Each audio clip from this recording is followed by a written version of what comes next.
sabi ko, dati nandyan siya sa Portugal. Balita sa TV, sabi ko ganon. Ba't siya hinuhuli? Ninakaw niya yung mga tax ng mga tao eh. Ang dami niyang ang dami niyang nakurakot sa gobyerno. Pinagnanakaw nila yung mga tax ng mga tao eh. Ayun, bilyonis ang nakuha nila eh. Sabi ko, trilyonis yata eh. Sabi ko, makakabili ba yan ng apartment dyan sa bahay sa Paris? Sabi ko, ang ganda pa naman ng niya, apartment, mamahalin pa rin yun. Tsaka sabi ko, may security card siyang alalay. Sabi ko gano'n, katapos may sasakyan pa siya. Aba, sabi niyang gano'n. Kaya sabi ko, gusto ko siyang puntahan para ibalita ko din sa ating mga kababayan, nandito siya sa amin, sa atin, sabi ko gano'n. Di pumunta ka, sabi niya gano'n sa akin. Paano naman ako pupunta? Hindi ko alam kung anong present.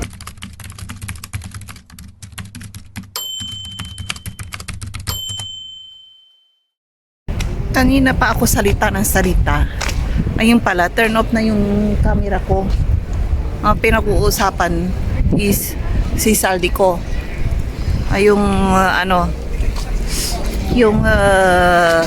Si Saldico. Hindi ko alam kung na-record ng camera ko or hindi. Kasi si Saldico, nandito siya sa bansa namin. Nakikibansa na namin, no. Nakulong yata diyan sa Praha. Malapit lang dito sa amin, 1 oras lang ang biyahe. Sabi ko sa asawa ko, puntahan ko siya, bisitahin. Sino ba yan? Sabi niya gano'n sa akin, si Saldico. At narinig niya yata sa TV. Sabi ko gano'n. Parang congressman yata yan nahuli diyan sa Praha. Kasi hinuhuli ng gobyerno ng Pilipinas yan kung saan nagtatago dito sa Europa. Sabi ko, dati nandyan siya sa Portugal. Balita sa TV, sabi ko ganon. Ba't siya hinuhuli? Ninakaw niya yung mga tax ng mga tao eh. Ang dami niyang nakurakot sa gobyerno. Pinagnanakaw nila yung mga tax ng mga tao eh. Ayun, bilyonis ang nakuha nila eh. Sabi ko, trilyonis yata eh.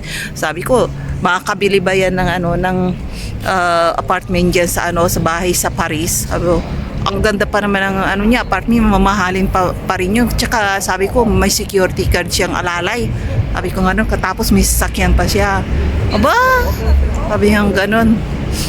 Kaya sabi ko, gusto ko siyang puntahan para ibalita ko din sa ating mga kababayan, nandito siya sa amin, sa atin, sabi ko gano'n. Di pumunta ka, sabi niya gano'n sa akin. Paano naman ako pupunta? Hindi ko alam kung anong presinto. Magtanong ka, sabi niya gano'n, kasi malapit lang eh. Magbus ka, sabi niya gano'n, pumunta ka doon. Magtatanong ako sa mga kababayan natin nakatira dyan sa Praha, kasi maraming mga Pilipino dyan, kung nabisita ba nila si Saldico or hindi. Balita sa TV kasi ayan.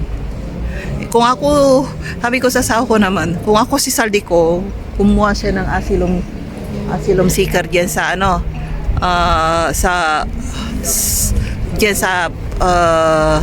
gobyerno ninyo. Bakit? Sabi niya gano'n sa akin na naman. Wala siyang kalam-alam about Saldico kasi.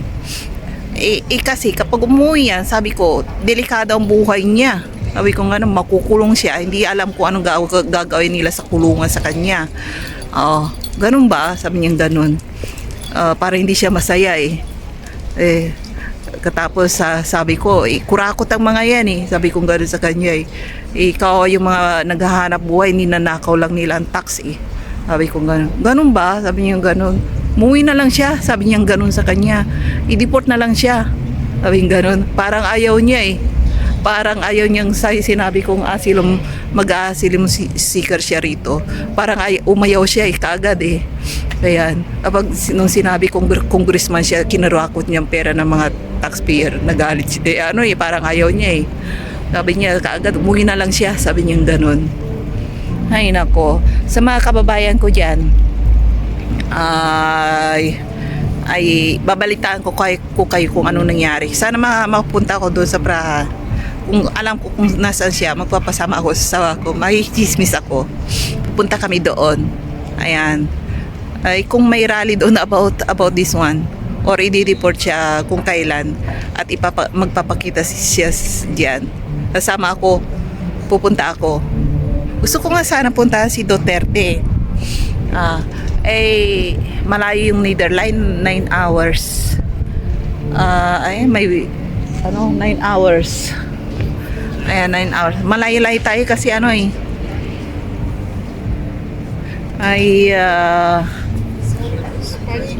yung music ang lakas. Doon nga tayo. Parang naririnig ng baka mamaya doon tayo. Medyo malayo-layo na tayo. Ayan. About saldi ko, ay nako, buti nga sa kanya. Kasi siya naging swapang siya sa pera kasi kaya ganyan nangyari sa kanya. Kaya may mga susunod na mga swapang at nagnanakaw ng pera ng bayan. Kayo nang susunod. Anak ko, hindi lang si saldi ko. Ayan. Kaya buti nga sa inyo. Maraming nakakarma ngayon sa mga congressman. Ayan, isa-isa na kayo nakakarma. Ay nako. Nag-astang prinsipe kayo nung may pera kayo. Kung lahat ng mabibili nyo at nagugustuhan nyo, nakukuha ninyo. Ngayon, anong napala ninyo? Panandalian, ligaya lang nakuha ninyo. Panandalian lang. Ayan. Ay, mahirap talaga ang kantang yan, panandalian. May kanta bang ganyan? Panandalian, ligaya lang. Ayan, puro problema ang abot nyo. Ngayon, problemado siya at nasa rehas siya ngayon. Hindi ko alam. Panandalian, ligaya. Ano ba yan? Ano bang tawag yun sa mga kantang-kanta niyan? Bigyan nyo nga ako ng kantang ganyan, yung panandalian lang. Ayan. Ilang taon lang siyang nagpakasarap sa pera ng gobyerno. Tax ng Pilipinas, tax ng mga tao, yung mantala yung mga tao ugod-ugod na, halos walang makain sa Pilipinas. Inanakaw nyo pa yung pera ng bayan. Naku po, kawawa mga Pilipino. Ayan, dyan na nga tayo. Mag picture tayo. Ayan. Ay, kunin natin yung yung parang palasyo. Ba yun yung shadow na yan? Alisin natin. Ano ba yan? Nawala ng battery yung camera ko eh. Ayan. Dito muna tayo.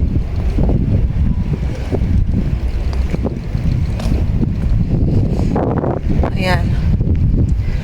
Maganda nga yan kasi tingnan niyo, hindi ako nakamalaking jacket. Parang normal lang, manipis lang na mahaba. Ayan yung jacket ko mahaba. Tsaka manipis yung pantalon ko, maganda. Tsaka yung pangbahay ko sa ilalim. Kahit na isuot mo sa inside, yan, okay lang. Kasi hindi mahangin lang, kaso nga lang okay lang yung hangin. Hindi masyadong hindi masyadong mainit, hindi masyadong malamig. Kumbaga, parang nasa aircon ka lang, nakakumot ka lang ng manipis. Kasi ngayon, dayway ko yung kamay ko. Dati kaganyan ako nakahawak sa cellphone ko. Nanginig na ako. Pag di ba nakikita niyo yung mga video ko minsan, sasalita ako, nanginig ako, tapos hindi ko masyadong mailabas tong kamay ko kasi napakalamig. Ayan. Ayan, dito tayo. Uwi ako kasi kailangan ko ng huwag tayo dyan sa shopping mall. Dito tayo. Kailangan ko ng pera. Bibili ako ng bigas. Tsaka yung camera ko kailangan i-recharge. Ayan. Daming tao dito sa ating sa labas. Ayan. Daming naghihintay na mga pauwi na. Ayan, mga nakatambay yung mga gaganda tsaka mga gwapo. Ayan oh. Duman ako sa ano, sa harapan na parang mga anghel na mga mukha. Ang gaganda nila at saka ano, ang gwapo. Duman ako sa harapan nila ha. Proud pa no. Ako ang nag-iisang Asia na dumaan sa mga gwapo at magaganda. Taas noo. Ayan. Shit. Ang kapal na mukha no, ang haba ng hair no. Ngayon, ako ang pinakala siguro sa sabihin ng mga ano, bilang maganda at gwapo. Huli yung mga pangit, sabi ko na. Baka nasa huli na ako. Ayan, kasi yung mga gandahan dito, pure na ganda, walang peke. Hindi sila plastic surgery ha. Kaya natural beauty sila. Number 1. Ayan. Stop muna tayo, ayan oh, hilera. Tsaka nasa stop. Ito yung castle oh. Castillo yung buhangin. Hindi. Castillo ng Czech Republic yan. Kaso nga lang halos may mga tourist pa rin dyan. Hindi ko alam kung open na yan o hindi pa. Open. Nag-open niya araw-araw may hindi ko alam kung anong oras nagsasarado. Ayan.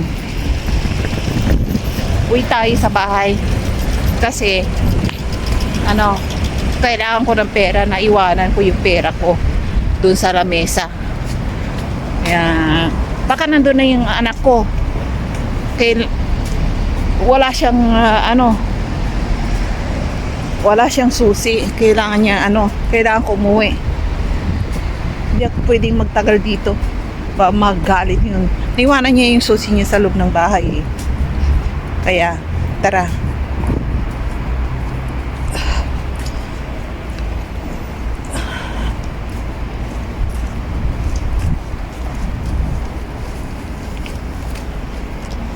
Yan. Yan muna tayo, oh. Hindi kumayo, oh.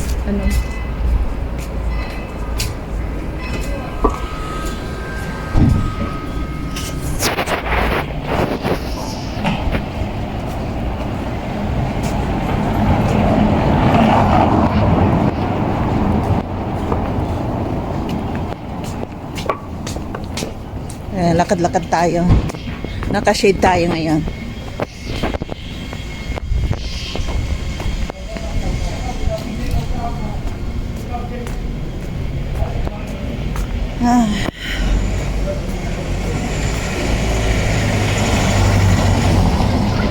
Dito may hotel dito. Yan, hotel dito sa may mga kunti ang hotel dito inside the city. Kaya kung gusto yung mag-book ng hotel dito, maaga pa nga lang 2 weeks before or 1 week before na kayo, mag-book hotel na kayo, o di kaya doon kayo sa village na mag-book ng hotel. Medyo mura doon dito sa inside city, mahal. Ay nako.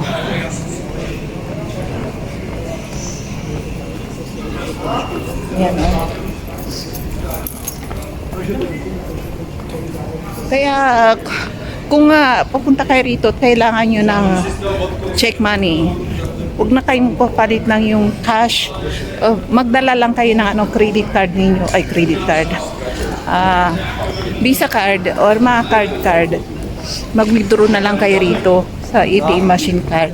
Kasi kung ipapalit nyo yung bibili kayo ng euro or check money sa airport, kumisa mababa ang palitan, kumisa maraming scam doon.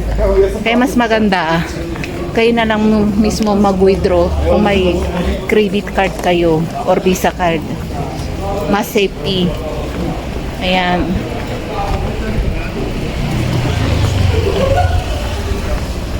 Ayan, daming tao ngayon. Lalabas ulit ako.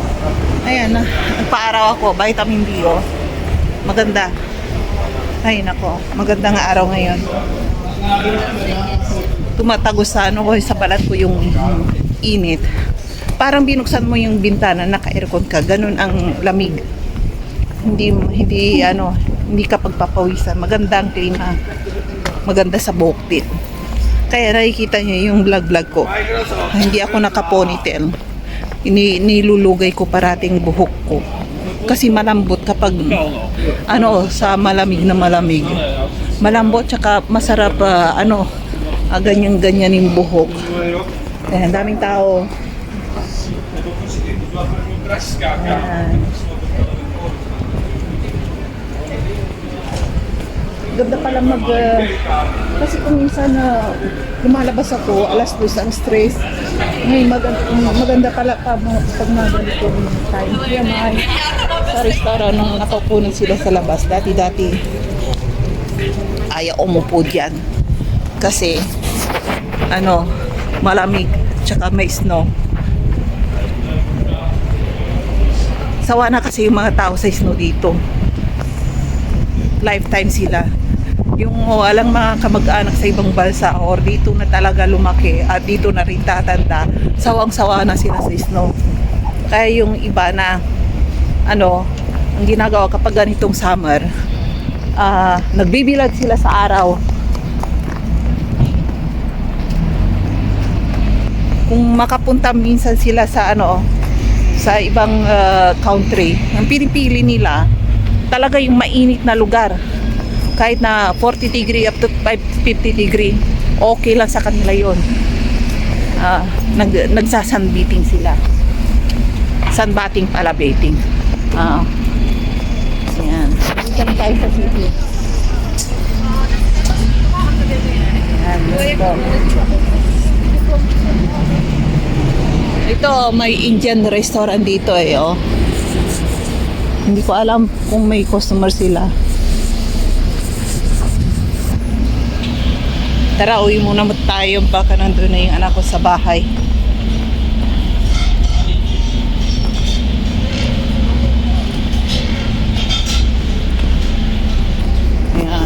Ayan, walang kakat-kat to. Buo ko itong i-upload sa ayan na yung train. Ayan.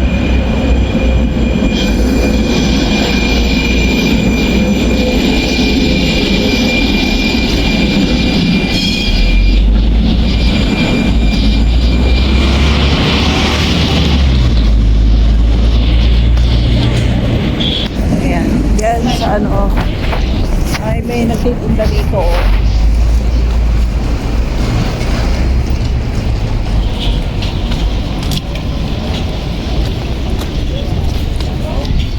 Non abbiamo disabili, dobbiamo stoppare salvo. Ano yan dyan? Magkano yung bili ako na mangkikinti ako 69 per kilo. Yung doon na ako shopping mall kasi araw-araw nag-on sale. Ayan, popular na bikerihan dito yan. Daming pila parati yan dyan, tiba-tiba yung may-ari dyan. Dati yung bikerihan niya halos walang tao. Yan kasi siya na nakapwesto noon. Kukunti ang pumapasok. Malit kasi. Magmula nung na luipat sila dyan, ang dami nilang customer, tiba-tiba. Ayan.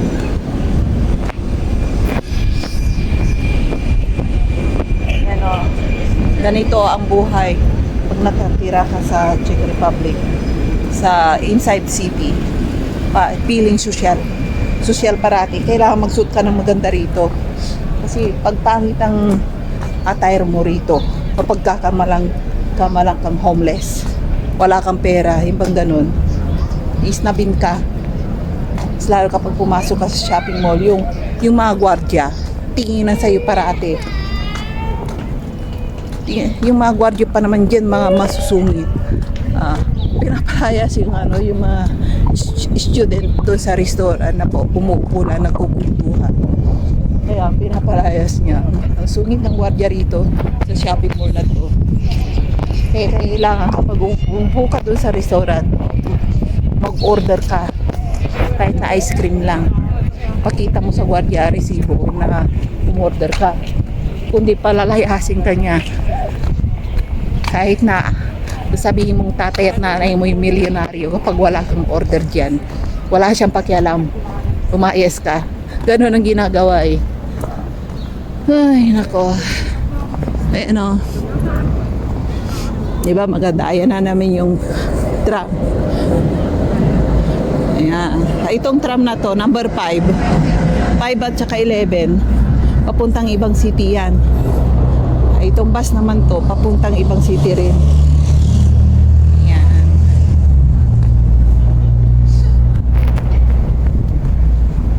Ayan, ganito dito. Uwi muna tayo.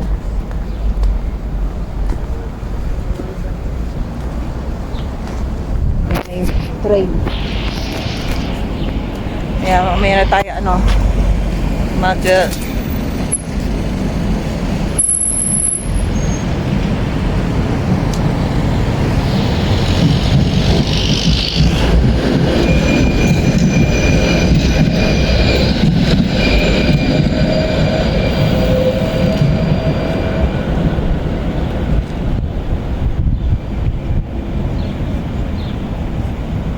ayan.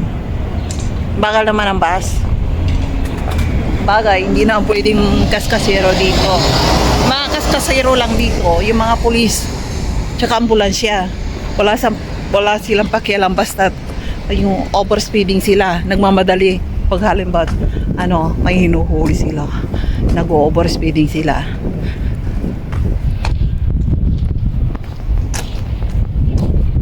Yan, Vietnamese bili ng mga damit, kung ano-ano. Tagal na to eh. Tagal na to, parang nabili na para sa kanila na tong shop na to. Tagal na. Kasi wala naman halos customer dyan na puwapasok. Ayan. Kung inuupahan lang nila yan, ito walang customer, syempre sasarado nila yan dyan. Ayan. Dito tayo. Nalunok ko yung laway ko. Parang naalaala ako ng anak ko. Ayan. Maganda ngayon, wala na yung ubo ko, yung sipon ko, para akong bata na sumisinghot parati. Ayan, pasok kayo dyan sa Pusa Restaurant, Cat Restaurant. May mga risto, dali niyo yung mga pusa ninyo, dito kayo magtambay. Huwag lang aso. Nako, mag-aaway sila dyan. Palalayasin kayo ng may-ari. Ay, nako. Tara.